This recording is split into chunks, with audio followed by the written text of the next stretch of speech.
Your Eminences, fellow participants, I'd like to just start with a couple of words of my own, and that is to express the thanks and the appreciation of Minister Hu Deping, of Mr. Zhou Jinfeng, the Secretary General of the China Biodiversity Conservation and Green Development Foundation, and my own for the opportunity to be here to listen, to learn, and to share Mr. Hu Deping's remarks.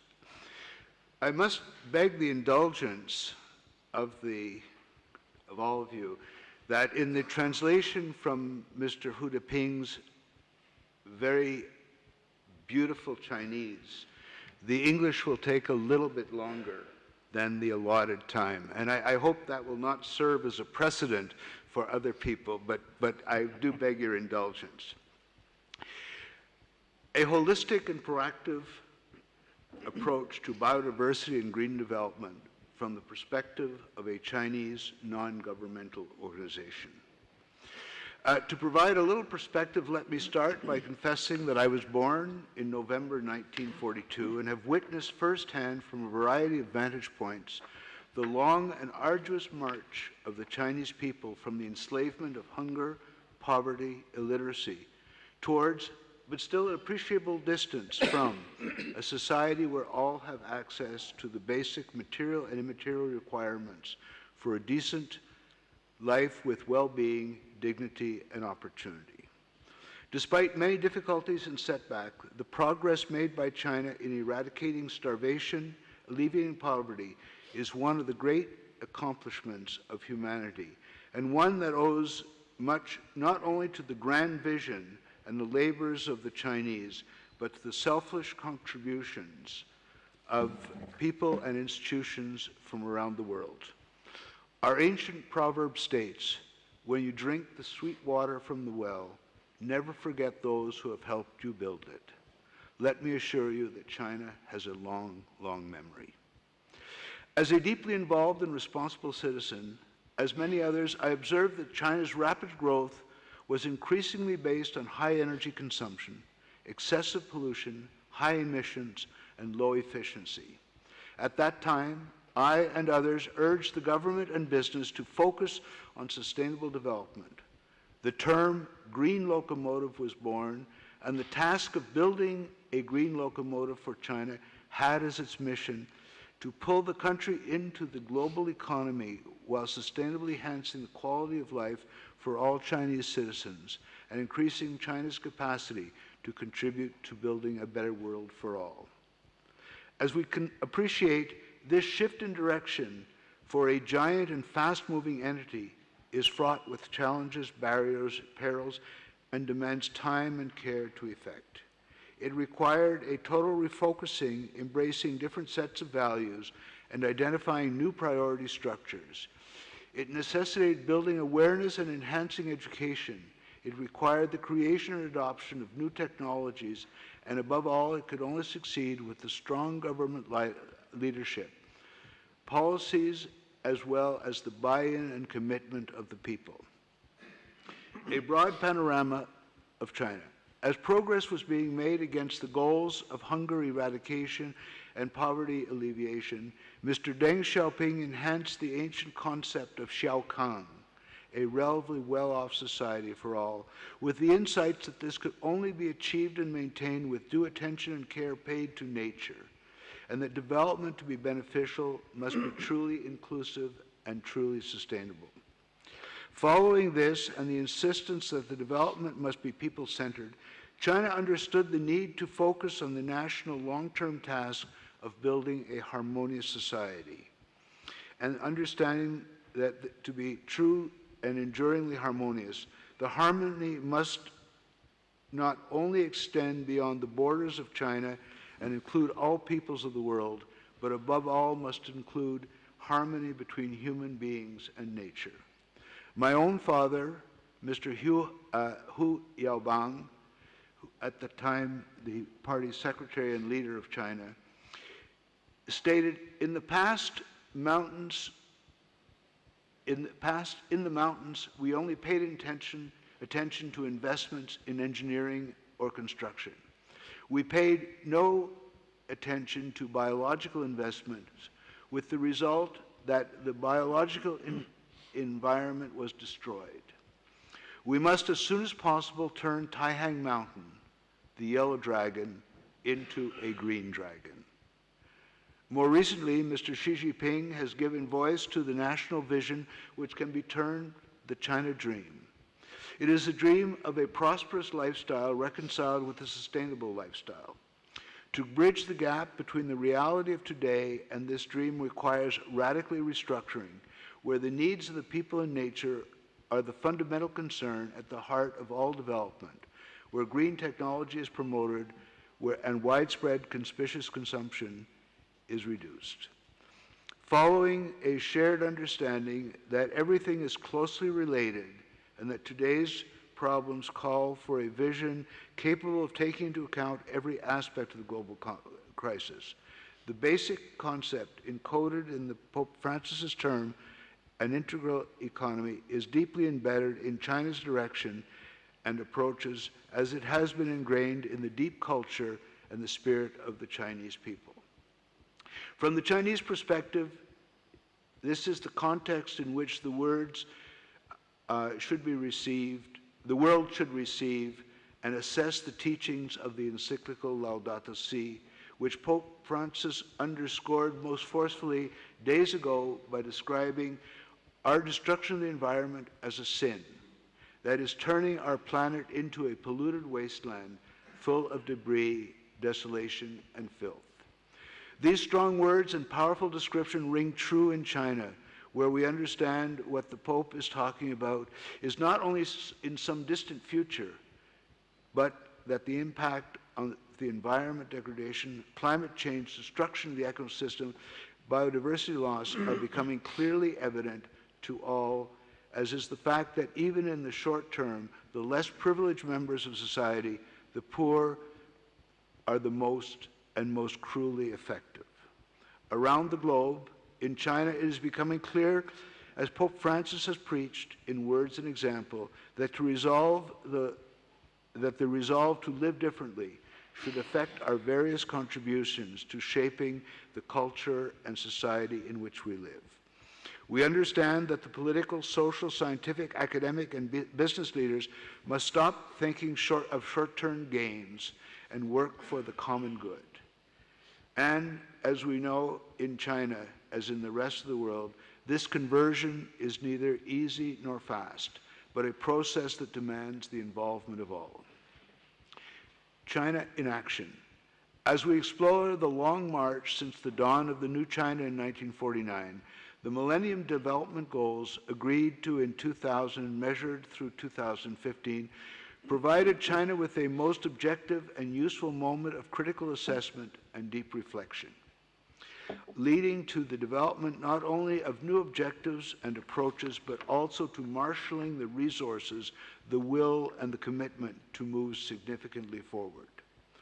In its report on China and the MDGs, the UN concluded that China has made notable progress in many areas such as eliminating poverty and hunger, achieving universal primary education, ensuring health care for women and children, controlling and preventing disease, protecting the environment.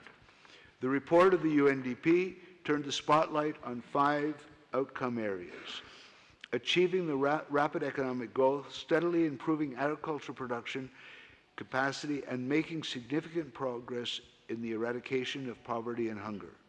Secondly, fully achieving the 9-year compulsory education, steadily increasing employment, and basically achieving gender equality in education and employment.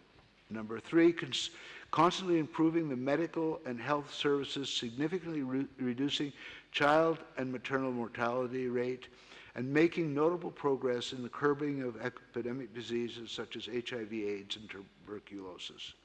Number 4, reversing the trend of sustainable loss in environmental resources, increasing the number of people with access to safe drinking water by over 500 million, and fully launching the government's subsidized housing project. Number 5, offering support and help to over 120 developing countries to achieve their MDGs under the framework of South South cooperation. As a general comment on the environmental targets, the report stated that from 2000, China fully included principles of sustainable development into the national economy and social development planning, and as a result, the general situation of the ecological system has taken a turn for the better, while the trend of continuous environmental degradation has been taken under control. One target, 7B, reduced biodiversity loss, achieving by 2010 a significant reduction in the rate of that loss, was not met, and there were four key challenges identified. One, the contradiction between protection and local economic development will persist for a long time to come. Number two, the pressure on protection is likely to mount even further. Three, funding is still lacking. Four, protection awareness and supervision capacity needs further improvement. Please allow me to address these points a little later in my remarks. While the progress achieved by the people of the world in China, as measured by the MDGs, have given us cause for celebration, above all, it not only imposed on all of us the imperative of setting new and more daunting goals, it also showed that as human beings, we have both the moral obligation and the moral fiber to build a radically better world for all. Looking forward to 2030, in 2015, in harmony with the Sustainable Development Goals, China set the following strategic direction: eradicating poverty and hunger through targeted measures to alleviate and eliminate poverty and enhancing agricultural production capacities and food security. Implementing innovation-driven development strategies and generating momentum for sustainable, healthy, and stable economic growth. Advancing industrialization to inject impetus into the coordinated development between urban and rural areas among the three dimensions of sustainable development. Improving social security and social services to ensure equal access for all to basic public services. Safeguarding equity and social justice to improve people's well-being and promoting all-around human development. Protecting the environment and building protective barriers for eco-security. Addressing climate change and integrating climate change response into all national development strategies. Promoting efficient utilization of resources and sustainable energy, improving national governance, and ensuring economic and social development in line with the rule of law. China views the implementation of the 2030 Agenda as a systemic project which will demand proactive involvement and open collaboration of all stakeholders. Stakeholders, for example, the scientific or academic communities that were to some extent left out of the MDG process, must surely be included. The private sector made admirable contributions to progress on the MDGs, must be called upon to bring its capacities and creativity to help address heretofore intractable challenges. And non-governmental organizations must extend their outreach to include and empower the legions of children, women, and men who want to contribute to building the world that we all want for ourselves and for everybody. A case study, the China Biodiversity and Green Development Foundation. The China Biodiversity and Green Development Foundation, also known as the CBC-GFD, understands its mission first to build awareness and then to help translate that awareness into action that will help and support society and all stakeholders to bring about disruptive changes so that China's dream will not implode through the pressures of omission, inaction, and the cancer of selfish systems that demand and extort profit at any prices. And that social justice ensures that all can participate in the commonwealth. The CBC-GFD has taken to heart all that has been learned from the tremendous investment, resources, effort, innovativeness, dedication that have gone into the MDGs around the world. Failure and success have been great teachers, and the needs of the disadvantaged and the requirements of future generations are constantly inspiring and provoking us to critical and proactively assess what must be done, what we must cease doing, and to re-examine what we are doing and planning in the light of the intricacies and interactions of the whole system. Through the China Guansai program, the China Glory program, we learned that if government, private sectors, and non-governmental organizations each bring their core competencies into a collaboration which had at its goal to provide sustainable and social and economic development and employment in the poorest regions of China, millions and millions could lift themselves and their families from poverty and move steadfastly into a better life today and for the future. The CBC GFD is in fact nothing more than a solid yet highly effective platform to provoke, stimulate, and empower individuals and institutions, as well as formal and informal organizations, to think, to build awareness, to seek collaboration in order to act meaningfully, and of course to celebrate. Allow me to share just 5 concrete examples of this work. Through the Environmental Public Interest Litigation Project, the CBC GFD is seeking to empower and support affected, involved, and interested people to exercise their rights as citizens to seek redress for environmental harm from the causers of such harm, to remove the apparent financial incentives to externalize costs through actions that are detrimental to health and well-being of all, to maintain the material assets of those unjustly affected, to the environment, be it earth, water, or air, to help such causers understand that there are better ways and to seek the advantages of exploring new approaches. Through a far-reaching approach to the political and legislative action, the CBC GFD is bringing together caring individuals and groups, as well as experts and decision makers from government, the consultative and legislative bodies, the justice system, to interact and collaborate in order to encourage the development and enactment of appropriate enforcement of policies, laws, and regulations and projects to effectively support China's drive for a people-centered development. The strategies and goals for sustainable development, environmental friendliness, biodiversity conservation, and green development. Through encouraging the facilities and facilitating open sharing of information and the ideas, and above all, collaboration that crosses silos, boundaries, and borders, the CBC GFD is helping expand the expertise and experience and the innovative capacity to address old and new challenges in ways that have been deemed intractable in radically different ways. This spirit and the reality of collaboration can be seen in today's consultation. It can be seen in the collaboration with Buddhists across the world, with faith-based entities such as the Amity Foundation. It can be seen in the respect and proactive response to the wonderful provocation of Laudato Si.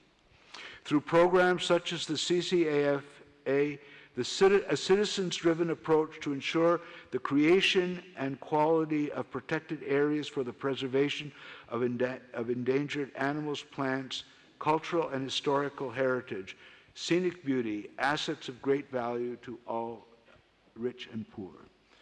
So far, there are 22 of these centers established around China, including the conservation areas for endangered animals such as the great bustard, the relic galls, the China white dolphins.